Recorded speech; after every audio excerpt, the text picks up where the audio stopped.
A'udzu billahi minasyaitonir rajim. Bismillahirrahmanirrahim. Assalamualaikum warahmatullahi wabarakatuh. Alhamdulillahirabbil alamin. Wassalatu wassalamu ala asrofil mursalin. Asyhadu an la ilaha illallah wahdahu la syarikalah wa asyhadu anna Muhammadan abduhu wa rasuluhu la nabiyya ba'da. Amma ba'du. Hadirin jamaah salat subuh Masjid Al-Ma'ruf yang dimuliakan Allah Subhanahu wa taala. Pertama-tama marilah kita panjatkan puji dan syukur pada Allah Subhanahu wa taala yang alhamdulillah pada kesempatan subuh ini kita masih diberikan kesehatan, nikmat kesempatan, nikmat iman, nikmat Islam serta nikmat ihsan. Mudah-mudahan segala aktivitas kita, segala amal ibadah kita diterima Allah Subhanahu wa taala. Amin ya rabbal alamin. Salawat serta salam tak lupa kita curah limpahkan kepada Nabi kita, panutan kita, yaitu Nabi Muhammad sallallahu alaihi wasallam, pada keluarganya, para sahabatnya, pada pengikutnya, dan mudah-mudahan kita sebagai umatnya selalu istiqomah untuk menjalankan sunnah-sunnahnya hingga yaumil akhir. Amin ya rabbal alamin. Hadirin jamaah Masjid Al-Ma'ruf yang dimuliakan Allah Subhanahu wa taala. Pada hari Ahad ini, hari pertama saum 1 Ramadan. Mudah-mudahan saum kita lebih baik daripada tahun yang sebelumnya. Ya, dan mudah-mudahan kita selalu diberikan kesehatan, kemudahan dan kelancaran. Amin ya rabbal alamin.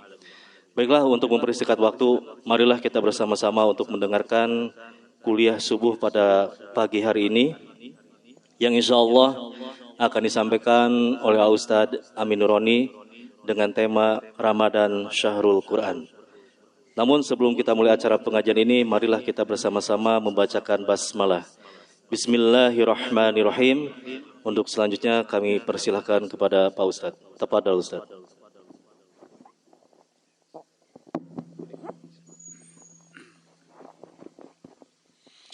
Bismillahirrahmanirrahim. Assalamualaikum warahmatullahi wabarakatuh.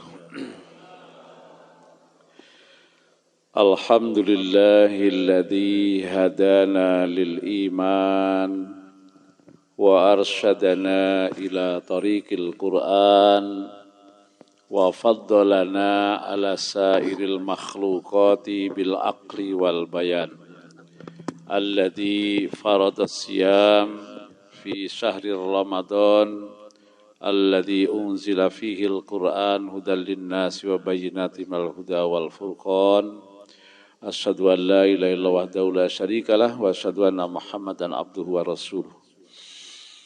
Allahumma shalli wa sallim wa barik ala nabiyyina Muhammadin wa ala alihi wa ashabihi wa man tabi'ahum bi ihsanin ila yaumiddin, amma ba'du. DKM Masjid Al-Ma'ruf dan jajarannya yang kami cintai dan kami hormati, jamaah Masjid Al-Ma'ruf, muslimin dan muslimat yang saya banggakan, alhamdulillah kita bersyukur kepada Allah hingga pagi hari ini Allah masih memberikan kita kesehatan, kelapangan, dan utamanya Allah masih memberi kita nikmat iman dan Islam, dan kemudian juga Allah berikan kesempatan untuk kita berjumpa di bulan suci Ramadan. Puluhan orang ingin sejatinya ketemu dengan Ramadan, tapi banyak di antara kita yang sudah mendahului kita. Artinya kita patut bersyukur kepada Allah. Minimal syukur itu menurut Imam Al-Ghazali ada 3 unsurnya. Pertama adalah ilmu. Ilmu di sini dimaksud adalah kesadaran bahwa semua yang mampu kita raih hakikatnya adalah pemberian dan karunia dari Allah. Yang kedua, haliyah. Hendaknya kita selalu memperbanyak kalimat hamdalah. Alhamdulillahi rabbil alamin. Orang yang banyak mengucapkan hamdalah, Allah akan berkahi. Rumah yang banyak disebut di dalamnya kalimat alhamdulillah, akan Allah berkahi. Unsur yang ketiga dalam hal nikmat adalah menggunakan semua yang Allah berikan sesuai dengan sang pemberi nikmat. Menggunakan semua yang Allah berikan menurut atau sesuai dengan yang pemberi nikmat, yaitu Allah Subhanahu wa Ta'ala. Bapak Ibu yang dimuliakan oleh Allah, karena ini majlis ilmu, kita awali dengan doa menuntut ilmu. Ikuti saya. Bismillahirrahmanirrahim. Rabbi zidni ilman, Allahumma anfa'ni bima 'allamtani wa 'alimni ma yanfa'uni warzuqni ilman yanfa'uni. Amin. Alhamdulillah, ada yang hari ini memulai puasa, ada yang juga kemarin memulai puasa. Saya termasuk yang kemarin sudah puasa, jadi sudah duluan ya. Ya, pertanyaannya kadang-kadang bagaimana, seperti apa, tanggung jawabnya seperti apa. Sejarahnya para ikhwan sekalian, dalam kajian fikih kontemporer, semua ulama itu sepakat bahwa bagaimana kita mengawali Ramadan dan bagaimana kita mengakhiri Ramadan. Nanti pertanyaan krusialnya siapa yang benar, siapa yang salah, dan siapa yang bertanggung jawab, kan begitu. Dalam tataran fikih dasarnya sama. A'udzubillahi minasyaitonirrajim. Faman syahida minkumus syahra falyasum. Siapa yang menyaksikan hilal di 1 bulan, orang yang mukim, maka hendaklah dia berpuasa. Dalil yang kedua, sumu li ru'yati wa aftiru li ru'yati. Hendaklah kalian puasa karena ru'yatul hilal, dan nanti mengakhiri Ramadan, memasuki Idul Fitri, 1 Syawal itu juga dengan ru'yatul hilal. Kemudian Rasul menjadikan penjelasan, wa in humma, apabila mendung dan tidak kelihatan, fa'akmilul iddah, maka sempurnakanlah hitungannya. Dalam riwayat yang lain, faqduru, maka hitunglah perhisab. Dalam riwayat lain, walitukmilu 30 Sya'ban, sempurnakanlah 30 hari di bulan Sya'ban. Jadi secara normatif, secara fikih, semua ulama sama dalam tataran dalil. Namun kemudian dalam tataran penerapannya ini yang berbeda. Dalam tataran penerapannya minimal ada 3 teori. Pertama adalah teori ru'yatul hilal. Dan ini teori yang dipraktekkan oleh Rasul dan para sahabatnya, Khulafaur Rasyidin dan seterusnya. Ru'yatul hilal. Nah, dalam teori ini ada 2, ada teori yang sifatnya lokal, itu menggunakan matla. Nah, makanya seperti di Indonesia, ru'yatnya matla, hanya lingkungan Indonesia saja. Sehingga kemarin kurang lebih 120 titik ru'yat di Indonesia tidak ada yang berhasil. Meskipun kemudian muncul di pemberitaan, di Cakung bisa melihat, tapi kemudian ya tidak begitu dipublikasikan. Nah, yang kedua ada yang ru'yatul global. Artinya ru'yatnya ini tidak matla, tidak pada regional, tapi internasional. Sehingga kita dapatkan di Australia Muslim sudah mulai sholat kemarin malam. Begitu pula di Saudi Arabia sudah mulai dari kemarin malam. Itu kalau teorinya adalah ru'yatul global. Yang kedua, imkanur ru'yah. Ini teori yang kedua. Imkanur ru'yah itu artinya menetapkan batas mungkin hilal itu di ru'yat. Maka ulama juga berbeda pendapat. Ada yang menyatakan 2 derajat itu sudah masuk imkanur ru'yah. Ada yang 3 derajat imkanur ru'yat. Bahkan ada juga yang berpendapat 4 derajat tinggi hilal baru disebut dengan imkanur ru'yah. Nah, untuk tahun ini istima bulan dan matahari itu jam 13. Jadi dari jam 13 sampai jam 6 masih ada kurang lebih 5 jam. Nah, hilal itu setiap 2 jam 1 derajat. Maka ketika 5 jam tinggi hilal berapa Pak Iwan? 2 derajat lebih. Nah, itulah yang terjadi di Indonesia kemarin, tidak bisa terlihat karena juga di samping mendung. Nah, teori yang ketiga dalam tataran penerapannya adalah wujudul hilal. Nah, inilah yang diambil oleh saudara-saudara kita di Muhammadiyah. Wujud. Jadi adanya secara ilmiah bulan hilal itu di hari itu. Jadi kalau sudah dalam hitungan hisab hilal itu di atas 2 derajat, di ru'yat enggak di ru'yat ada. Kelihatan enggak kelihatan ada. Begitu. Makanya relatif bisa lebih dulu menetapkan 1 Ramadan dibanding dengan penerapan ru'yatul hilal. Nah, pertanyaannya, siapa yang bertanggung jawab? Ya. Jadi dalam istilah fikih ada istihad. Istihad itu jika benar, pahalanya 2. Tapi kalau istihadnya keliru, pahalanya 1. Nah, begitu ya.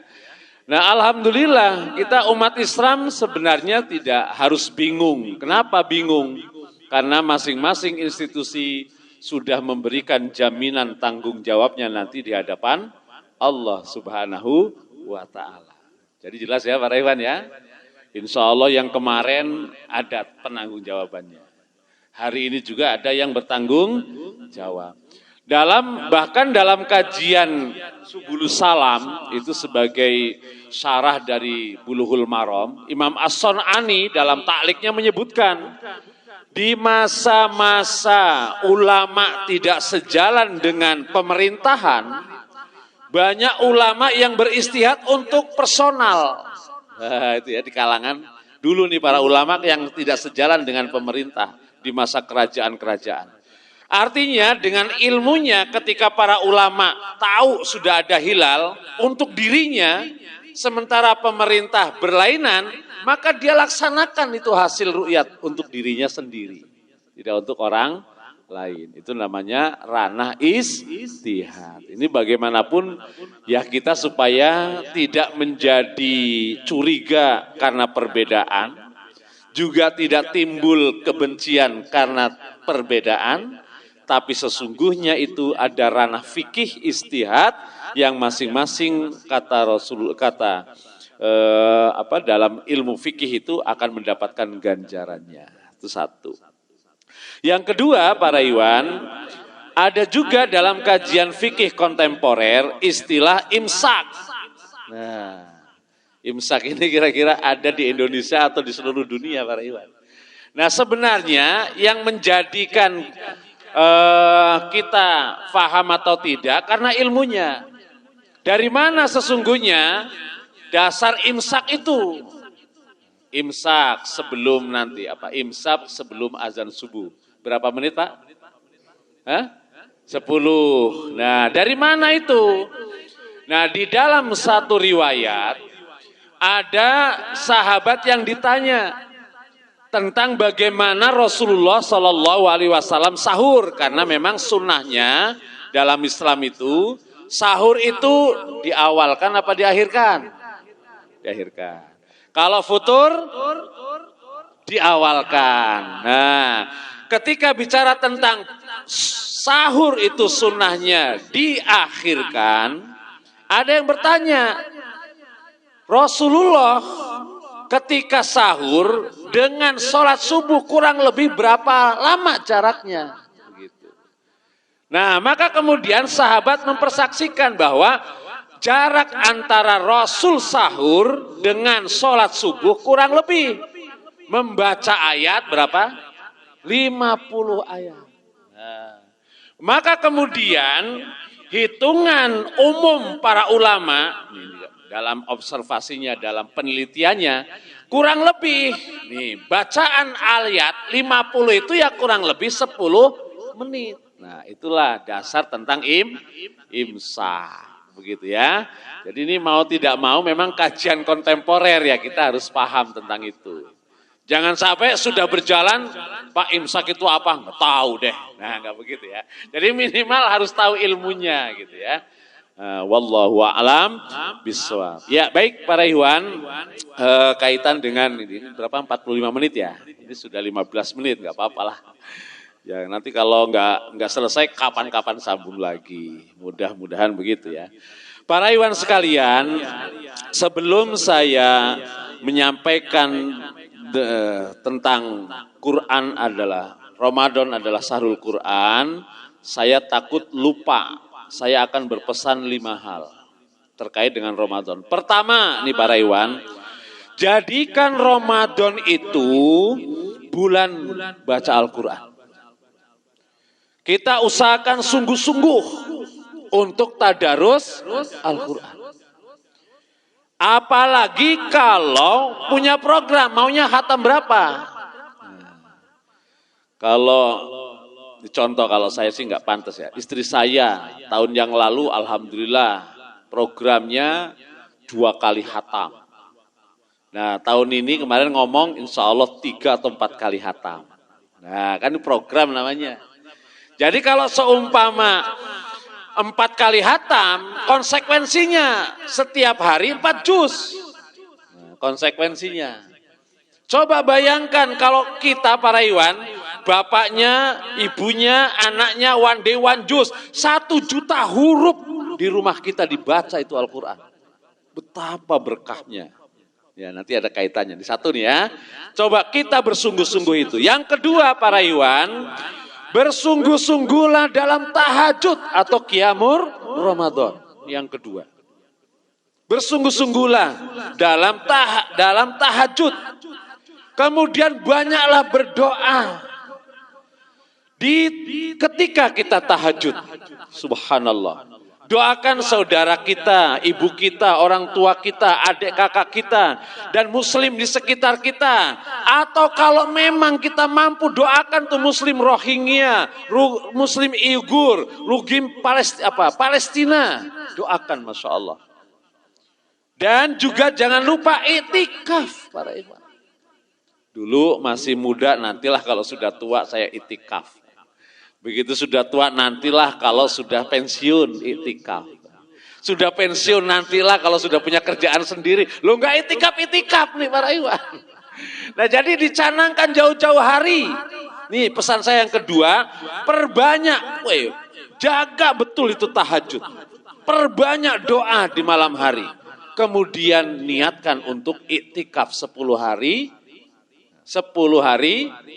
Nah, di akhir Ramadan. Kalau enggak sekarang, kapan lagi para ikhwan? Ini kan doanya sudah 2 bulan yang lalu, ya kan? Barik lana fi Rajab wa Sya'ban wa balighna Ramadan. Sampai bulan Ramadan mau ngapain? Apa kita kemudian akan menyesal lagi untuk Ramadan yang akan datang yang belum tentu milik kita? Nah, direncanakan. Yang kedua. Yang ketiga para ikhwan, jadikan Ramadan ini menjadi haul zakat kita. Kan sudah disebutkan bahwa orang yang melakukan ibadah sunnah di bulan suci Ramadan nilainya wajib. Dan orang yang melakukan ibadah wajib di bulan suci Ramadan nilainya 700 kali lipat. Dibanding ibadah wajib di bulan-bulan yang lain. Maka alangkah baiknya di samping sedekah di bulan suci Ramadan, Ramadan menjadi haul, hitungan zakat mal, zakat tijarah, zakat simpanan, dan juga tidak lupa zakat fitrah. Nah, ini yang keberapa tadi? Yang ketiga. Jangan-jangan sudah ketiga, satunya lupa. Satunya apa tadi? Tadarus. Yang kedua, tahajud dulu dan itikaf. Yang ketiga, yang keempat nih para Iwan, yang keempat. Kalau memang mampu, programkan hari ini sesuai dengan kesenangannya masing-masing, membaca buku selesai satu buku begitu ya. Kalau bisa, sekarang boro-boro setelah baca buku malas. Makanya yang kelima nih pesan saya, kurangi medsos, kurangi nonton TV. Ini memang akan menjadi kendala gitu ya. Kalau bisa talak 1, kalau bisa. Apalagi kalau bisa sampai talak 3, wah luar biasa ya. Tapi talak 3 dalam hal medsos ya, bukan talak 3 dalam hal suami istri, bukan. Maksudnya dikurangi itu namanya medsos, media sosial, HP dan semuanya dikurangi supaya fokus. Nah karena ini penting menurut saya, maka saya sampaikan di awal sebelum kita masuk kepada tema tentang Ramadan adalah Sahrul Quran. Berapa tadi? 5. Ya, baik. Masuk kepada materi. Para Iwan sekalian, kenapa saya sampaikan tema hari ini adalah Ramadan Sahrul Quran? Nah, sebelum kepada Ramadan Sahrul Quran, akan saya sampaikan tentang kewajiban kita terhadap Al-Quran. Pertama, kewajiban kita terhadap Al-Quran adalah mengimani. Yang kedua adalah membaca. Membaca dalam kurung di sana ada tahsin, ada tartil, ada tahfidz. Yang ketiga adalah memahami. Yang keempat adalah mengamalkan. Yang kelima adalah mengajarkan. Inilah kewajiban kita muslim terhadap Al-Quran. Ada berapa para Iwan? Ada 5. 1, mengimani. 2, 3, memahami. 4, 5, ya, kalaupun diulang-ulang enggak masalah para Iwan. Coba, kewajiban kita terhadap Al-Quran 1, 2, 3, 4, 5. Alhamdulillah. Jangan barlen ya Pak, bubar kelalen, diinget-inget itu. Nah, ayo kita buktikan bahwa kita itu mencintai Al-Quran. Dengan tadi tuh 5 kewajiban kita. Kalau anak muda sekarang ditanya tentang cinta, apa bukti bahwa dia cinta? Pertama, banyak ingat. Bentar-bentar ingat, bentar-bentar ingat. Itu kan tanda cinta. Kalau kita cinta kepada Al-Quran, coba banyak ingat apa banyak lupanya? Jawabannya diri kita sendiri, ya kan? Yang kedua, tanda anak muda itu jatuh cinta adalah siap berkorban. Ya enggak para Iwan? Ini ibu-ibu nih biasanya. Ya kan? Tanda bahwa dia cinta, siap berkorban. Kalau kita memang mencintai Al-Quran, apakah kita siap berkorban? 10 menit dalam sehari, 15 menit dalam sehari, setengah jam dalam sehari, apalagi ini Sahrul Quran. Ramadan itu Sahrul Quran. Berapa yang kita canangkan dalam 24 jam itu untuk menunjukkan bahwa kita cinta kepada Al-Quran. Ayo, cinta enggak dengan Al-Quran? Nah, buktikan saja nanti ya.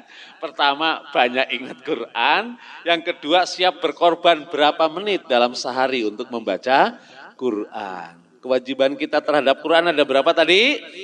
5. Ini para Iwan, Quran ini subhanallah, mukjizat yang terbesar yang Allah turunkan kepada manusia. Ini Al-Quran. Dulu, ini bahasa Al-Quran ini bahasanya bahasa apa para Iwan? Al-Quran ini berbahasa apa? Bahasa Arab. Di zaman Nabi dulu, ketika orang-orang Arab yang menjadi bahasa umminya adalah bahasa Arab, mereka meragukan Al-Quran. Ketika mereka meragukan Al-Quran, Allah tantang mereka. Kalau memang kalian, ini kalau di Jawa, kalau memang sampean itu ragu terhadap Al-Quran, buat Al-Quran tandingan.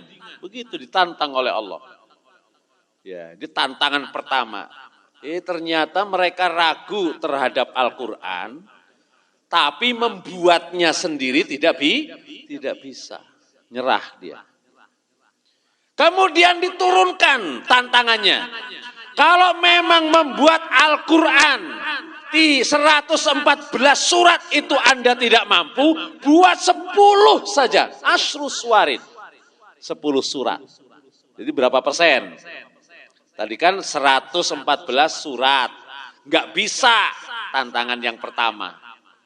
Maka kemudian kata Allah nggak usahlah 114 surat. Bikin saja 10 surat. Berarti berapa persen? Masa 10 sih? 8 lah ya, 8 lah. Ya. Bisa enggak kira-kira? Bisa enggak? Enggak bisa para Iwan. Sampai Allah menyebutkan fad'u syuhada'akum. Kalau tidak bisa dikerjakan secara sendiri, kerjakan secara kolektif. Orang-orang yang hebat dalam bidang agama. Enggak bisa juga dalam bidang bahasa. Baru kemudian tantangan yang ketiga, faktu bisuratim mim mislih. Kalau 10 surat nggak bisa bikin Quran, sudahlah bikin aja 1 surat saja. Ini 1 surat. Bu, surat yang paling pendek surat apa? Ibu-ibu yang ditanya. Surat apa, Bu? Al-Kausar. Al-Kausar dengan wal asri ayatnya sama enggak? Belum pernah ngitung. Ya sama 3 ya. Hanya 3 ayat saja, ini surat yang paling pendek. Faktu bisurah. Kalau memang kalian ragu terhadap Al-Quran, buat 1 surat saja. Jangan yang panjang seperti Al-Baqarah, 2 juz setengah. Surat Al-Kausar saja. Bisa enggak para Iwan? Ternyata tidak bisa itu orang Arab membuat Al-Quran. Hanya 1 surat tidak bisa. Mungkin secara bahasa, tata bahasa, sastra bahasa mereka bisa membuat kalimat yang sepanjang surat Al-Kausar. Tapi maknanya itu yang tidak akan pernah mampu dibuat oleh manusia. Yang itu menunjukkan bahwa Al-Quran itu adalah, apa para Iwan? Kalamullah. Maka bagi orang yang beriman, membacanya wajib. Pahalanya tidak 1 lafaz 1 pahala, 1 huruf 1 pahala. Makanya kalau kita punya program one day one juz, kira-kira 1 juz itu kalau sempat menghitungnya berapa huruf, 1 juta huruf, bayangkan itu para Ikhwan. Berarti kita melakukan kebaikan 1 juta sepanjang huruf Al-Quran yang kita baca dalam sehari. Al-Quran, Ramadan adalah Syahrul Quran. Begitu ya para Iwan ya. Bisa dipahami para Iwan sampai sini? Alhamdulillah. Para Iwan sekalian, nah Ramadan itu urgensinya adalah untuk Al-Quran. Coba kalau kita baca, kutiba alaikumusiyam. Allah wajibkan kepada kalian puasa menggunakan kalimat siam. Kalau saum itu kita puasa dari 1 hal. Seumpama nih, Siti Maryam ketika melahirkan anaknya Isa, dia diberi oleh Allah arahan bernazar untuk tidak berkata-kata, sauman. Karena puasa dalam 1 hal. Tapi kalau kemudian kita puasa untuk apa? Tidak makan, tidak minum, tidak berhubungan suami istri. Mulai kapan? Dari pagi sampai tenggelamnya matahari, berarti banyak hal. Maka tidak menggunakan kata saum, tapi siam. Kutiba alaikumus siam. Artinya kita puasa dari banyak hal. Dari makan, dari minum, dari hubungan suami istri, dan dari hal-hal yang bisa merusak nilai-nilai puasa. Siam. Masya Allah. Karena puasa itu berat, maka harus nih pertama, niatkan ikhlas karena Allah. Jadi puasa yang mendapatkan jaminan ampunan dari Allah, ikhlaskan dari sekarang. Ya Allah, saya ikhlaskan berpuasa selama 1 bulan Ramadan. 1 bulan.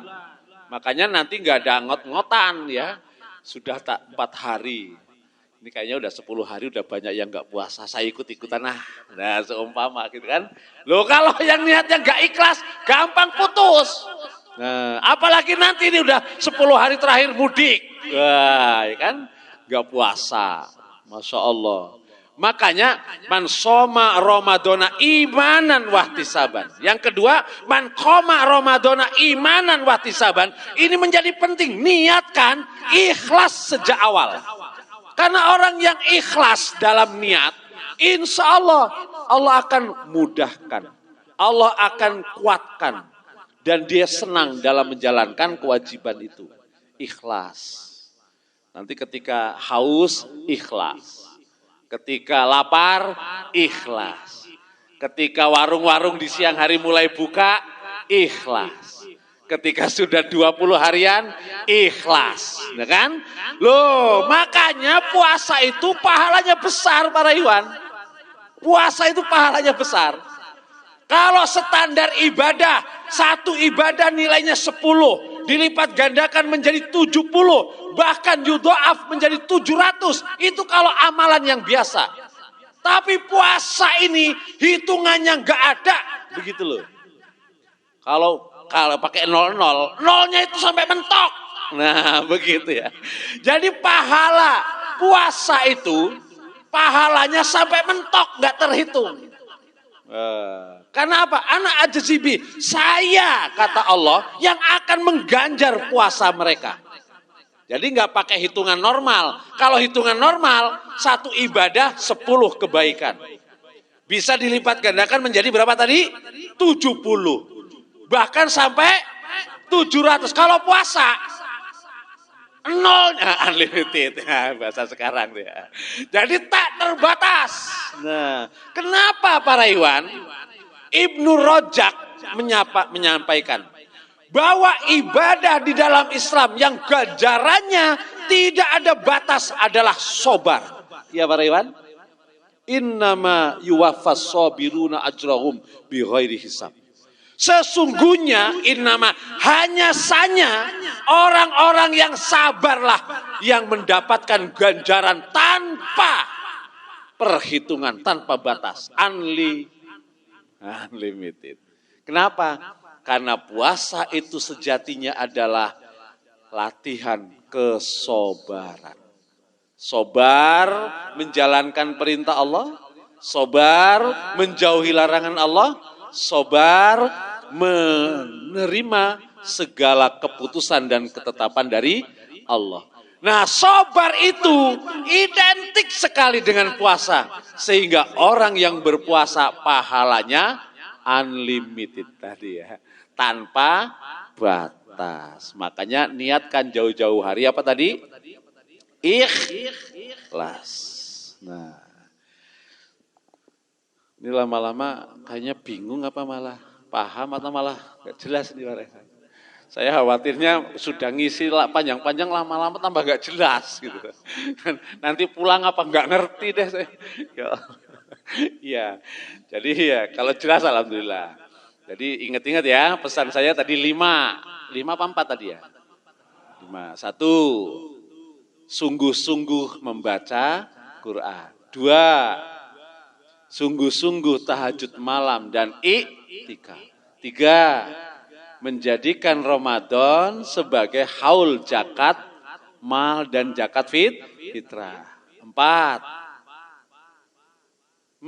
tuh kan belum selesai sudah lupa.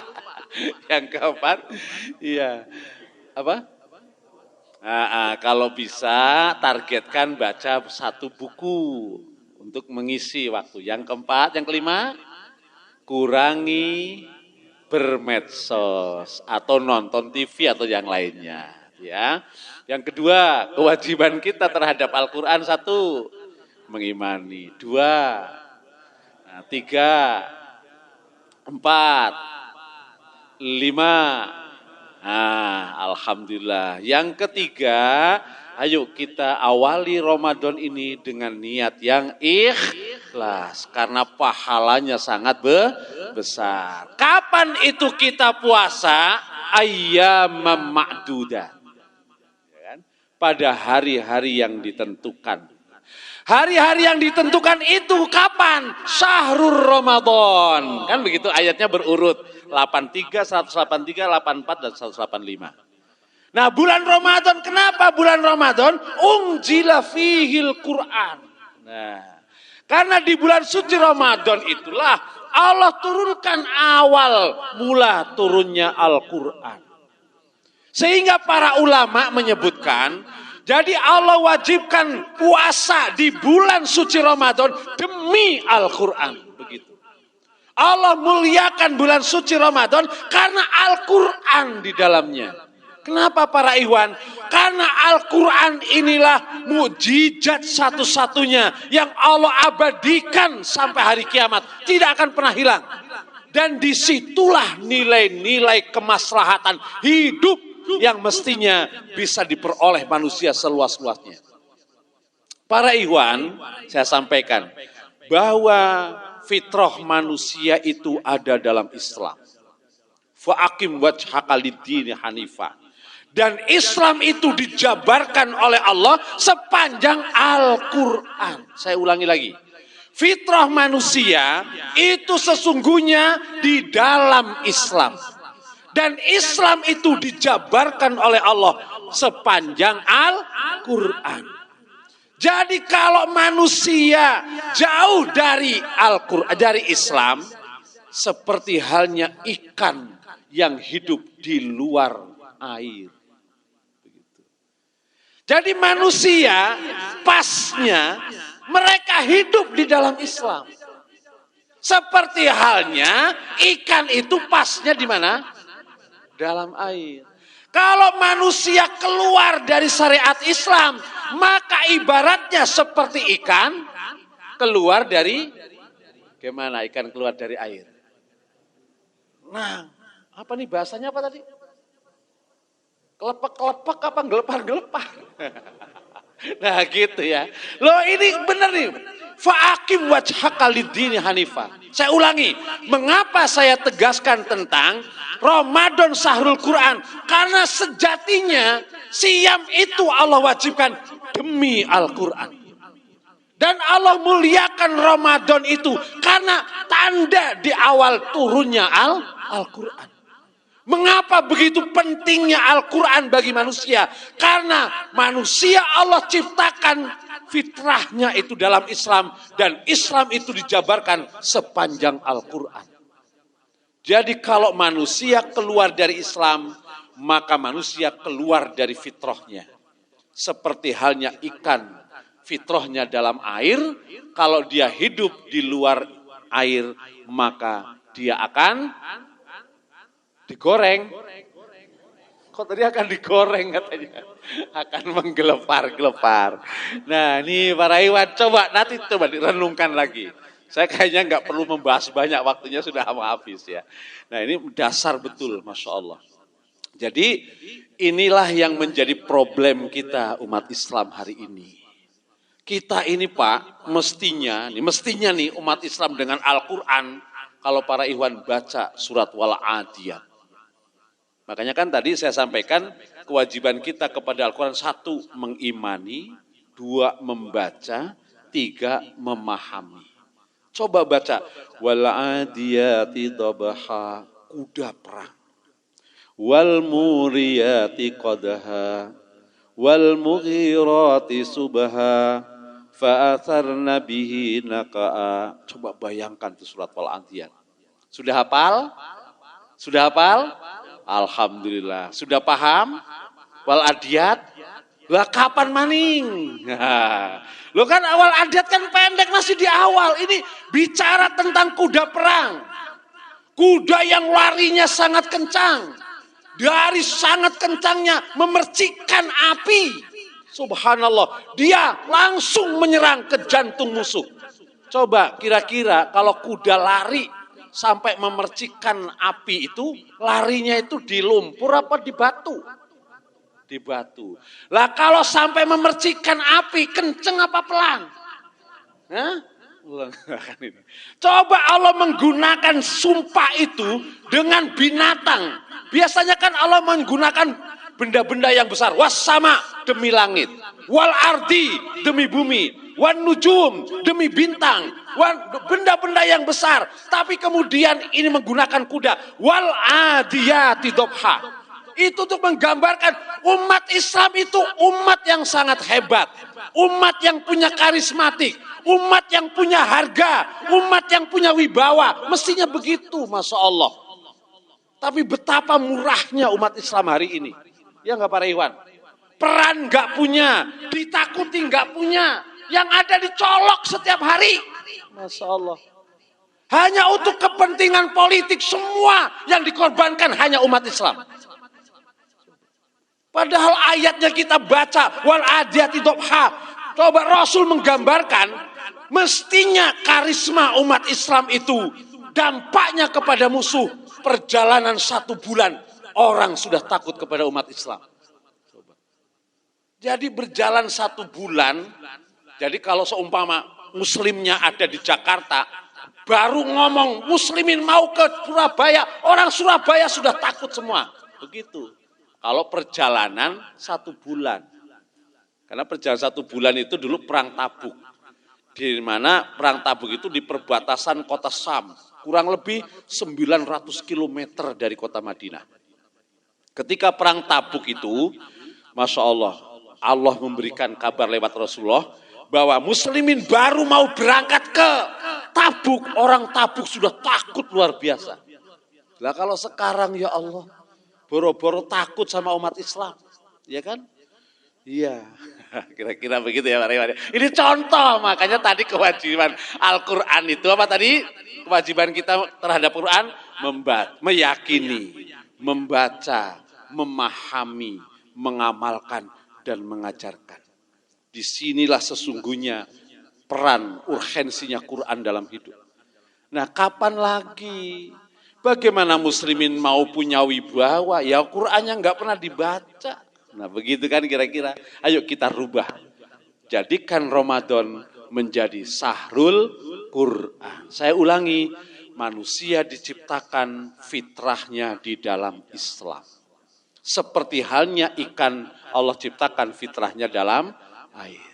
Kalau manusia jauh dari Quran, dari Islam yang dijabarkan sepanjang Al-Quran, maka seperti ikan yang keluar dari air. Hidupnya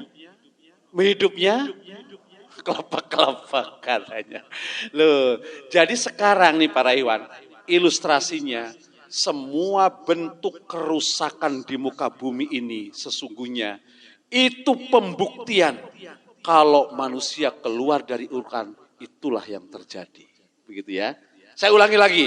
Kalau hari ini kita saksikan berbagai macam bentuk kerusakan di dunia, sesungguhnya Allah sedang gelar pembuktian itu. Inilah kalau manusia jauh dari nilai-nilai Quran. Kaya raya, Masya Allah.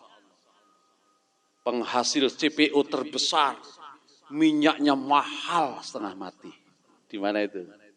Di mana itu? Di mana di sana kan? Loh ini apa yang salah gitu loh para Iwan, subhanallah. Itu loh dampak dari orang meninggalkan Al-Quran. Coba keluaran dari luar negeri, berapa banyak orang pintar di Indonesia. Masa cuma nanam kedelai aja nggak bisa? Bayangin. Ya Allah, ini bukan karena kita nggak kaya. Manusianya sudah meninggalkan nilai Al-Quran. Sehingga bukan nikmatnya yang berkurang, tapi berkahnya yang hilang dari kita. Kenapa? Ini sesungguhnya adalah gambaran kalau manusia keluar dari nilai-nilai Quran. Makanya PR-nya bagaimana Quran ini menjadi nilai-nilai hidup kita. supaya muslim itu wal adiyati dobha, fal muriyati qadha, fal mughirati subha, fa asar nabihi naq'ah. Begitu ya. Wallahu a'lam bishawab.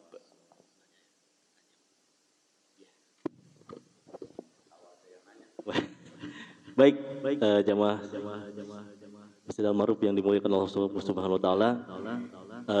Dipersiapkan ada 2 penanya yang berkaitan dengan Ramadan Syahrul Quran. Silakan Pak atau Ibu yang bertanya, 2 penanya.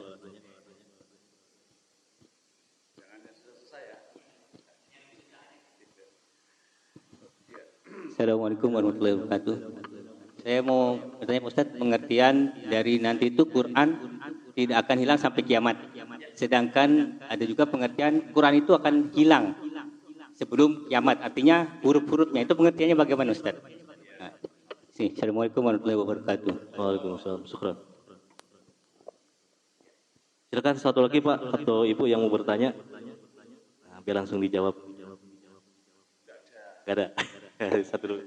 Ya, alhamdulillah. Jadi saya katakan begitu karena landasannya jelas. Inna nahnu lahafidun, kami yang akan menjaganya. Bagaimana cara Allah menjaga Al-Quran? Satu-satunya kitab yang dibaca oleh manusia terbanyak di dunia ya Al-Quran. Kalau hari ini ada 1000 hafid, maka mereka akan membaca setiap harinya. Dan Allah akan terus adakan setiap kurunnya para hafid-hafid Al-Quran. Yang ini bagian dari cara Allah menjaga Quran. Yang kedua, dalam Al-Quran itu sudah diabadikan bahwa tahsin Quran itu gak akan hilang. Ya gitu ya. Maka bacaan Quran mau nanti seumpama nih, jangan kaget. Begitu ke Eropa, oh ternyata di Eropa ajannya Allahu Akbar juga ya. Nah gitu ya, jangan kaget ya Bu. Saya kira di Eropa azannya pakai bahasa Inggris gitu ya. Kemudian nanti ke Afrika, begitu Afrika, oh saya baru tahu kalau Afrika itu wudunya beda dengan kita, enggak begitu, sama, ya kan? Nah termasuk Quran nih, maka Quran itu kan terjaga, panjang pendeknya tetap tajwidnya itu, ya kan? 1 harokat, 4 harokat, 6 harokat, itu bagian dari cara Allah menjaga Al-Quran, begitu ya. Dan ini memang mukjizat yang abadi gitu ya. Kemudian yang ketiga, sanurihim ayatina fi afaq. Jadi seluruh teori ilmu pengetahuan manusia nanti pada akhirnya membuktikan tentang kebenaran Al-Quran. Masya Allah. Begitulah kira-kira jawabannya. Nyambung nggak nyambung ya sambungin saja lah. Gitu ya. Oke Ustaz. Satu lagi Ustaz, mungkin perwakilan ibu-ibu. Oh siap, baik. Bismillahirrahmanirrahim. Ada pertanyaan dari akhwat, apakah sebaiknya membanyakkan bacaan Quran saja atau memahami terjemahannya juga, tapi jadi nggak banyak dapat jusnya, dapat bacaannya nggak banyak. Lebih utama mana perbanyak bacaannya atau memahami? Khusus di bulan Ramadan. Ya, baik. Jazakumullah khairan. Ya baik. Alhamdulillah. Jadi kalau teorinya ya simultan saja. Jadi job dis Rasul pertama yatslu alaihim, membacakan.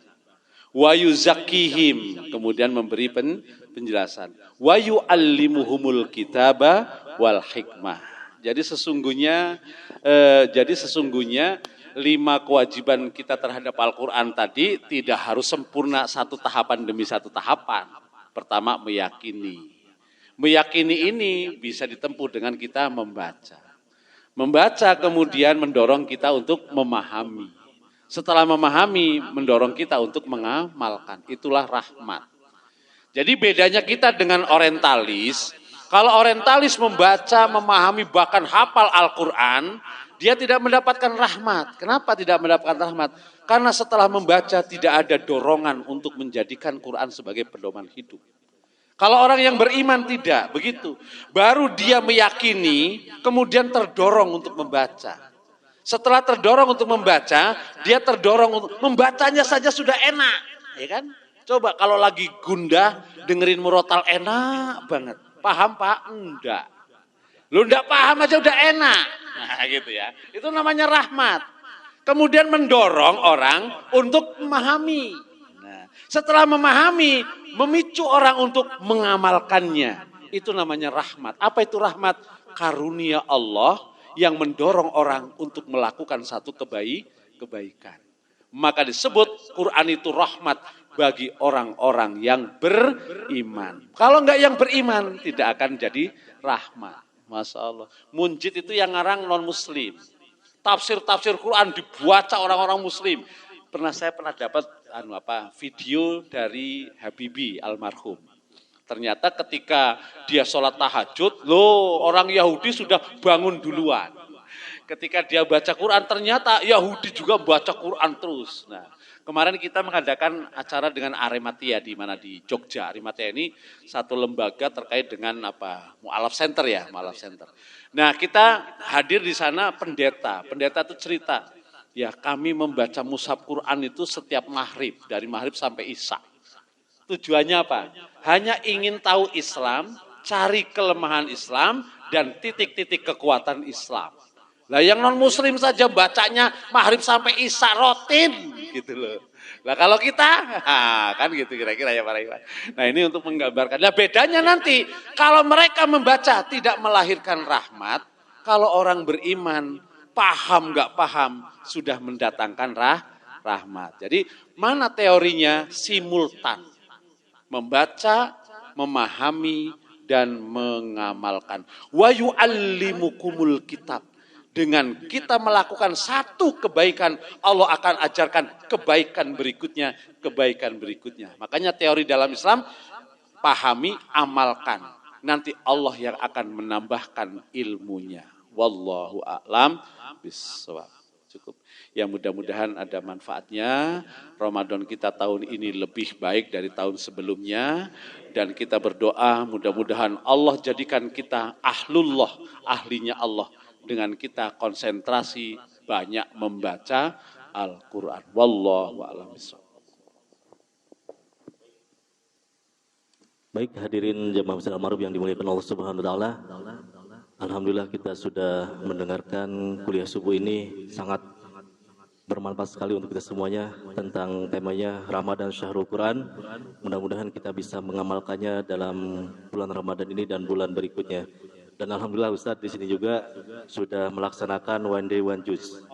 Ya, sudah kurang lebih 50 ada. Ya, insya Allah.